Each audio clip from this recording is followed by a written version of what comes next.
Today's topic is going to be optimization, and more precisely quadratic optimization. So part of today's lesson is being able to express different quantities in terms of another. So I think that's best understood through some examples, so that's what we're going to do here first. So to start, if I write, you don't need to write this. This is just some basic learning. If I write this simple linear function, y equals 2x plus 5, we say this is y as a function of x. All right? Or you can replace as a function of or y with respect to x. What this means is that y is your output and x is your input. All right, that's just some basic function notation and the wording that goes along with it. So, the first couple of examples deal with shapes and how we can represent the sides of shapes by its area or its perimeter and the relationship between those values. So, number one says write the perimeter of a square as a function of the length of its side. So we want the perimeter to be the output and the length of its side to be the input. So let's draw ourselves a little square to give ourselves a visual. So we'll say the side length of this square is some arbitrary value s. All right? So then we can have the perimeter is equal to, that's our output, our input is the length of its side. So we know that the perimeter is the sum of all the sides of any shape, in this case a square. So the perimeter is going to be s plus s plus s plus s, which is 4s.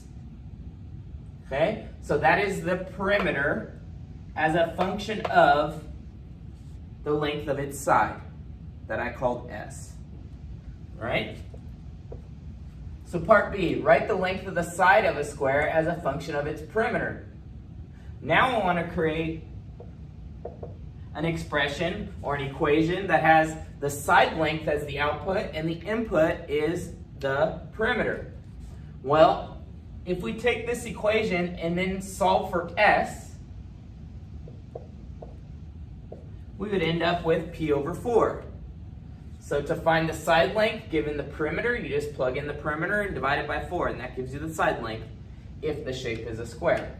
To number 2, it says write the area of a square as a function of the length of its side. So we want area to be the output, the length of the side to be the input. So a square is just length times width, where the length and the width is the same because it's a square. So we get side squared, which we can just say is written like this. Okay? Part B says write the length of the side of a square as a function of its area.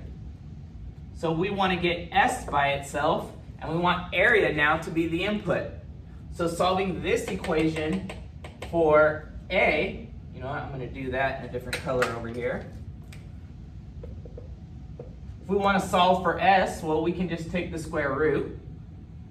And when we take the square root, we put plus or minus the square root of a is equal to s. Now in the context of the area, okay, we can't have a negative area, so we don't include that negative. All right? So that leaves us with the length of the side s is equal to the square root of the area. And we can do this with other shapes, not just squares. Okay, this problem deals with a circle, so it says write a formula for the radius of a circle in terms of its circumference. All right, so we have a circle, its radius we'll call r. So we want to write a formula for the radius in terms of its circumference. So that in terms of is like with respect to or as a function of its circumference. So the circumference is your input. Now, we have a formula for the circumference in terms of its radius, and that is written like this. Now, this has the circumference as the output and the radius as the input. Part A is asking for the radius in terms of its circumference. So I need to solve this equation for r. So to do that, you divide both sides by 2 pi. So I end up with the radius is equal to the circumference divided by 2 pi.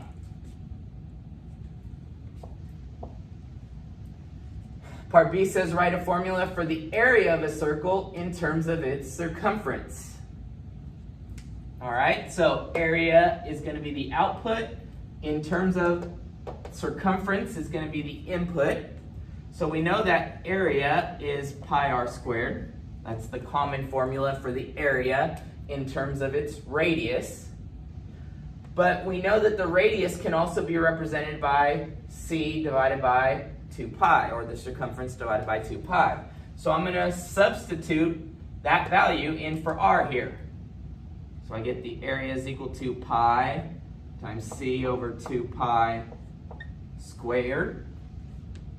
So simplifying this, I have pi times c squared over 4 pi squared. Multiplying the pi times this fraction here, we get pi c squared over 4 pi squared. The 1 pi up top cancels with pi squared on the bottom, leaving just a single pi in the bottom. So this means that the area can be represented by the circumference squared divided by 4 pi. All right, and that's the area in terms of the circumference. Next, we have the perimeter of a rectangle is 20 inches. All right, so I'll give myself a visual. I have a rectangle here.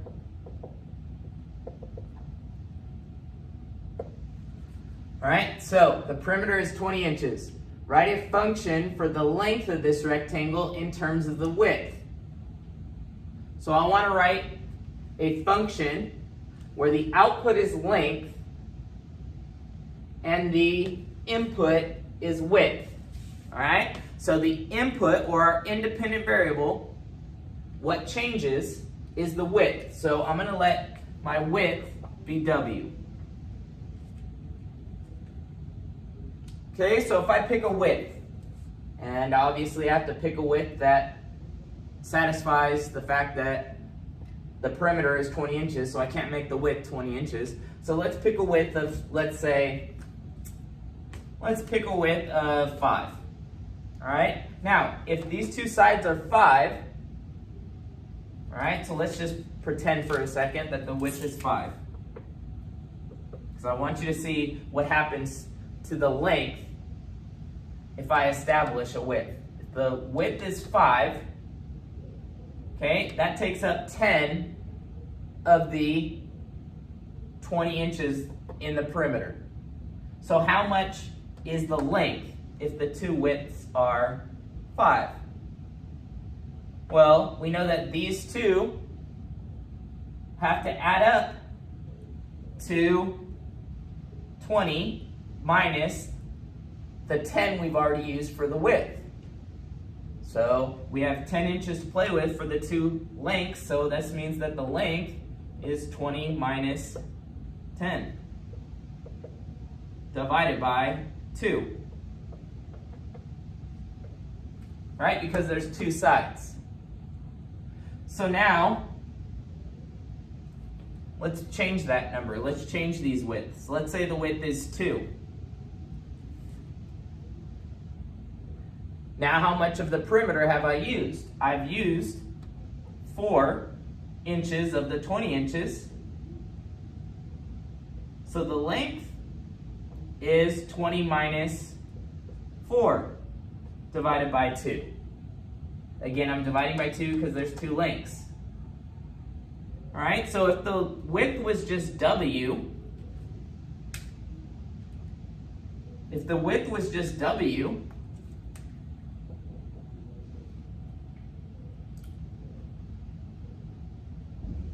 the length is 20 minus 2W divided by 2. Right? Because 2W is what we would get when we add these two together. All right, so that is part A. Part A says the length is 20, the perimeter, minus 2W divided by 2. All right, so that's one way. That's the visual way of looking at it. The algebraic way of solving for the length in terms of the width would be this. Okay, the perimeter can be expressed as 2 times the length plus 2 times the width. So I know that my perimeter is 20. And now I can solve that equation for L.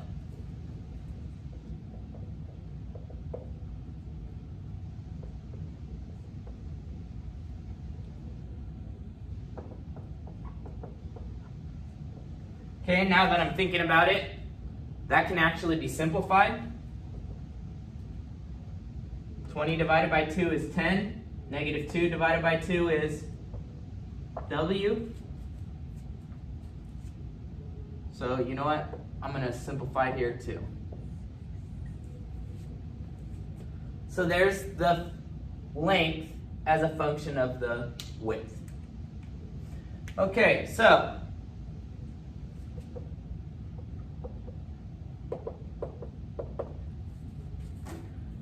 now it says write the area of this rectangle as a function of its width. So we know that area is length times width. That's the area as a function of its length and width. We only want it as a function of its width. You tell me a width, and given that the perimeter is 20, I'll be able to tell you what the area is going to be. I want a function that does that. Okay, so the area is going to be the length, which we just established is 10 minus W, times the width, which is W. Okay, or that is 10W minus W squared. And you see now that this function right here is a quadratic function. So I can ask questions like, what width creates the rectangle with the largest area? That's where we're going to get to, and that's called optimization. Okay, because as our W changes, as the width changes, the area will also change. All right, so the perimeter of a rectangle is 24 inches. Write the function for the area of this rectangle in terms of its width. So same thing we just did for part B, but we just changed the perimeter to 24 inches.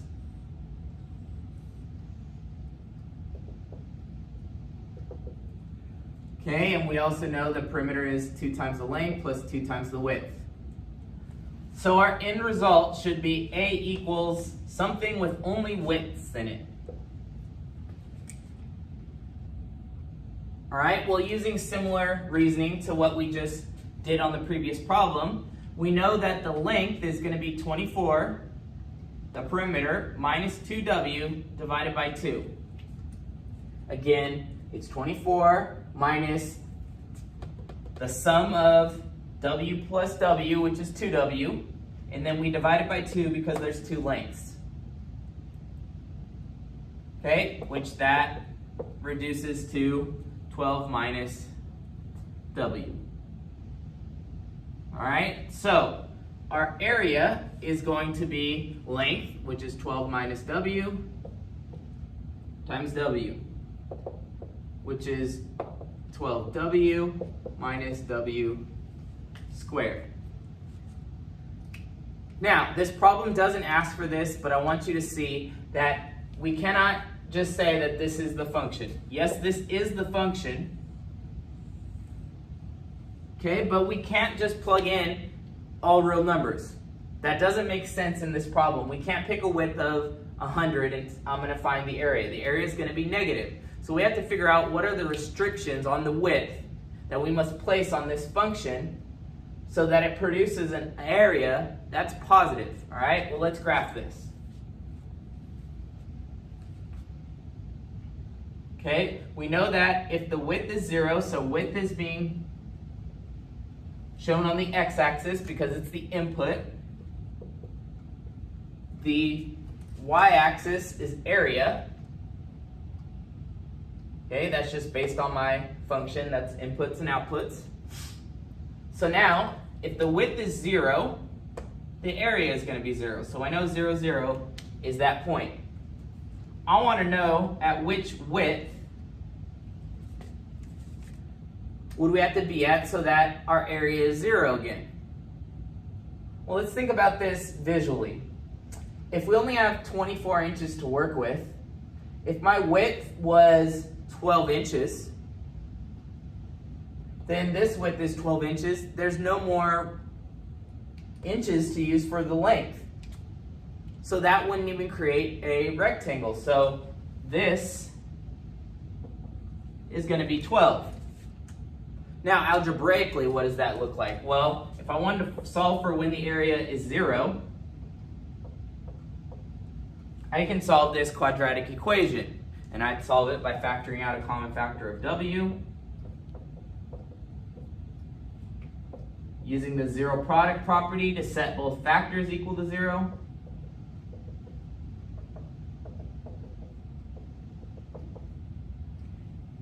And there's my solutions.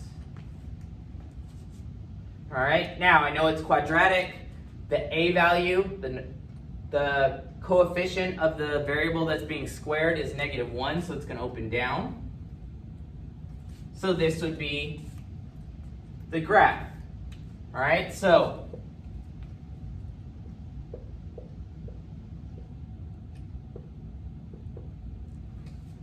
there would be my domain for that area function. All right, now let's go through a full example with everything put together. We have John wants to plant a rectangular garden on his farm. He needs to enclose the garden with a fence. If John has 420 linear feet of fence boards, determine the dimensions of the garden that will produce the largest area. Calculate the area of this garden. All right, so we have a garden of unknown dimensions to start. We know that the perimeter is 420 linear feet. All right, so we want to determine the dimensions of the garden that will produce the largest area. So we don't have what should be the input and output. Okay, but we can kind of figure that out. What we want to output for sure is the area of this garden. So I'm going to make a function that is area in terms of width. Since that's what we've been kind of doing on this page, I'm going to do that. So I'm going to call the width W. And then the length, again, to figure out the length, we know that the perimeter is equal to 2 times the length plus 2 times the width. So we know that 420 is equal to 2 times the length plus 2 times the width. So if I wanted to write the width, or the length, excuse me, as a function of the width, I would have to solve this equation for L. So doing that would leave 420 minus 2W is equal to 2L. Divide both sides by 2 would leave us L is equal to 210 minus W. All right, so the length in terms of the width is 210 minus W. Therefore, our area function is the length times the width.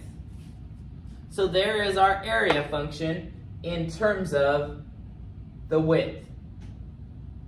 So let's look at a graph of this to wrap our heads around what's going on with the area and the width. So, it's a horrible line.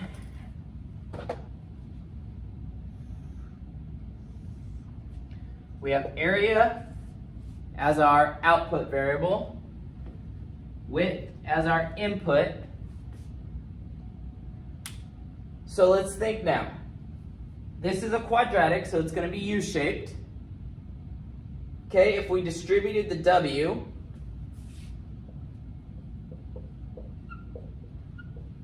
the equation would look like this.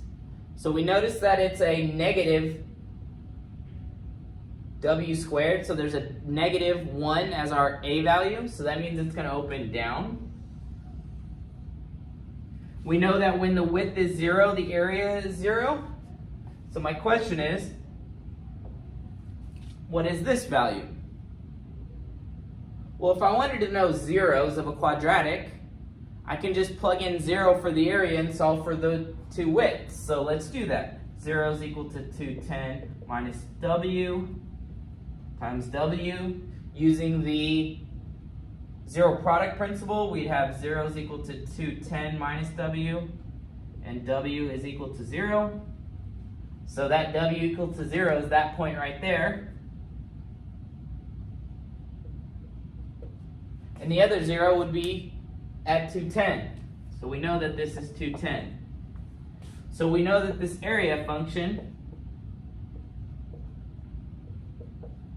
is only defined for widths between 0 and 210. So we need to now determine the dimensions of the garden that will produce the largest area. Well, the largest area is going to occur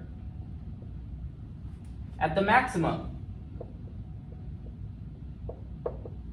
And we know that the largest width is just the x value that produces that largest area.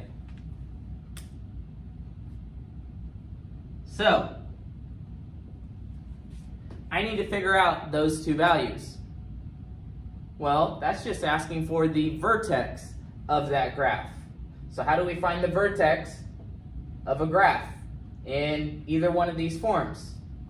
Well, we know that the x value of the vertex can be found by looking at what's halfway between our x-intercepts. So halfway between those x-intercepts is 105. So 105 feet is the maximum or the optimal width to produce the largest area.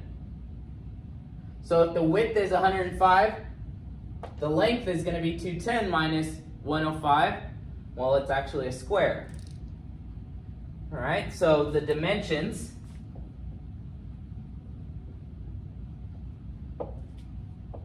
for max area is 105 by 105 feet. That'll produce the largest area. The largest area is just going to be found by replacing W with 105.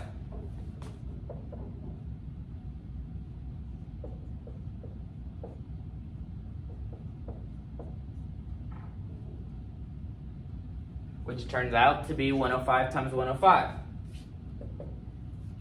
And 105 times 105, let me look at my notes,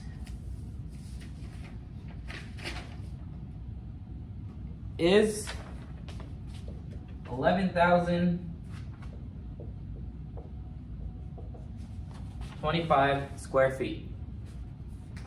So that's an optimization problem dealing with quadratics and kind of the whole thought process that goes into that.